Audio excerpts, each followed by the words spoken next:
Today we are going to be adjusting the emergency brake. So in this case, my emergency brake extends all the way to the floor. I get very little, if any, resistance. When I put the coach in drive, it still wants to creep forward, so it shows me that the emergency brake is not working at all. We're just going to do an adjustment. I have watched a video on this. It seems to be pretty straightforward. We're just going to need some basic tools. So you'll need a wrench to do the adjustment on the brake. I'm going to be using a screwdriver to turn the adjustment bracket. We got to work with a cotter key getting that out, so I've got some needle nose pliers and additionally a set of diagonal cutters. So we're going to get down there, take a look at what we got. Hopefully this goes quick and it's effective. So let's get started. All right, so this is a 1996 Fleetwood Southwind, and what I've got is a foot pedal, and I can push this all the way down. I'm getting no resistance.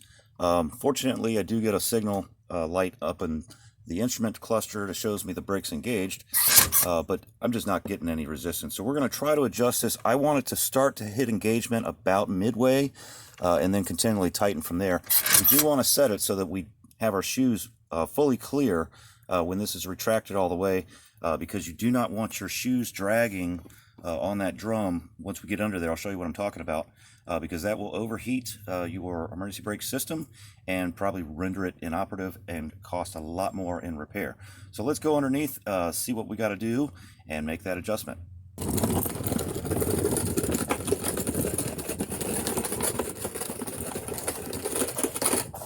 All right. Located the drive shaft. One thing you could do while you're in here is go ahead and grease up your universals. I've already done this. So moving on, we're going to move down to the emergency brake drum.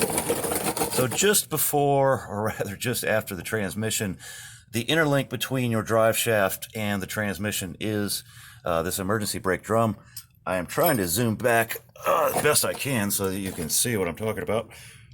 This is apparently filled with some fluid, and I have not seen the inside, but I presume just like a drum on a rear brake of a car, it's got shoes inside that grip this disc, and that is what holds, or rather puts resistance on the drive shaft to prevent it from moving forward. Right here's our cable. This is what we were operating from inside the cab. And then down here, this is pretty gunky. This is going to be a cotter pin to disconnect this. We're going to have to clean this up, see if we have some threads available.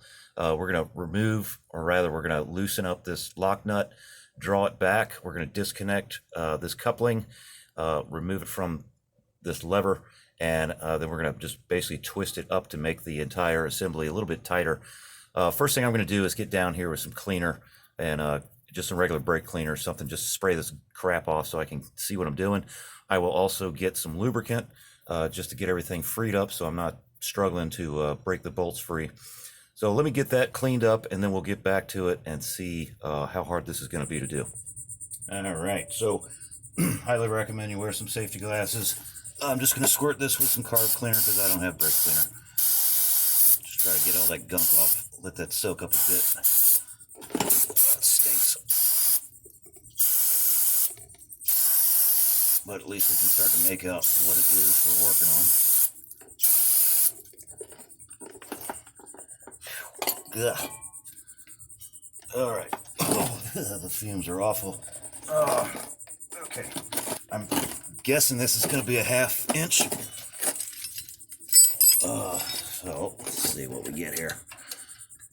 It's actually a 13 millimeter. So what I want to do first is free up, and I'm going to play it safe so I don't mess this thing up. So I'm going to put this screwdriver through the connecting bracket to give it some back pressure, and then I'm going to release this adjustment nut that's right above it, if I can.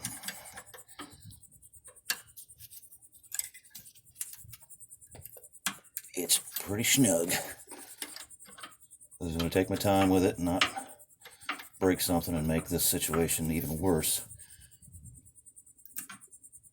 But boy, that is snug. I think it just came free yet. All right.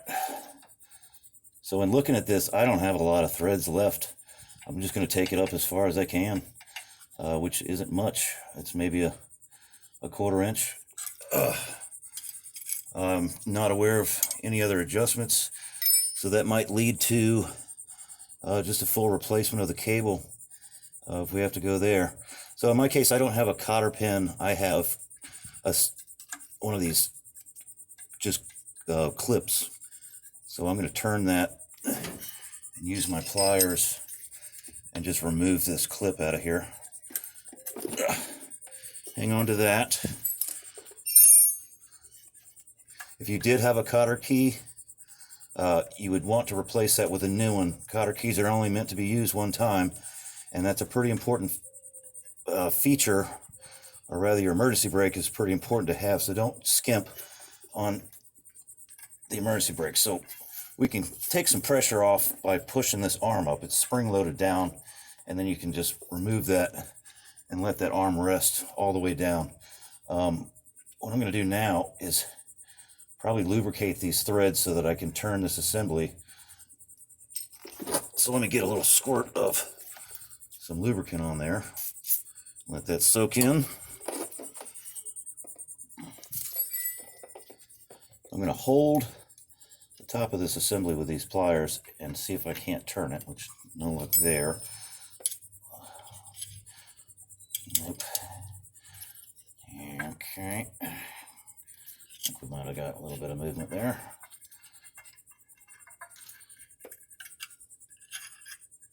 There we go. Just clean this. And we got it facing us. So this may not be the full fix, but it's the best I can do. I'm just going to take it up as far as it'll go and then back it down. We're going to put the pin back in and re-secure this together.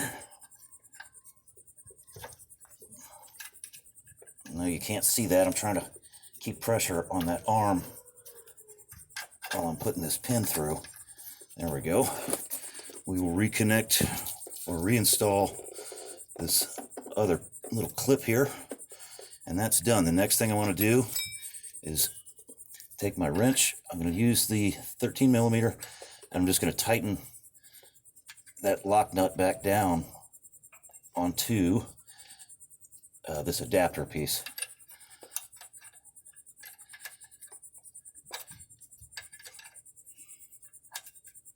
All right, that's pretty snug.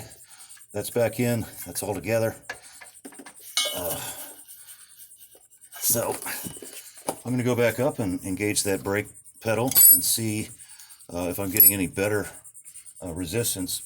Like I said, I want to pick up resistance about halfway through the travel. So let's do that next. All right, back in the cab.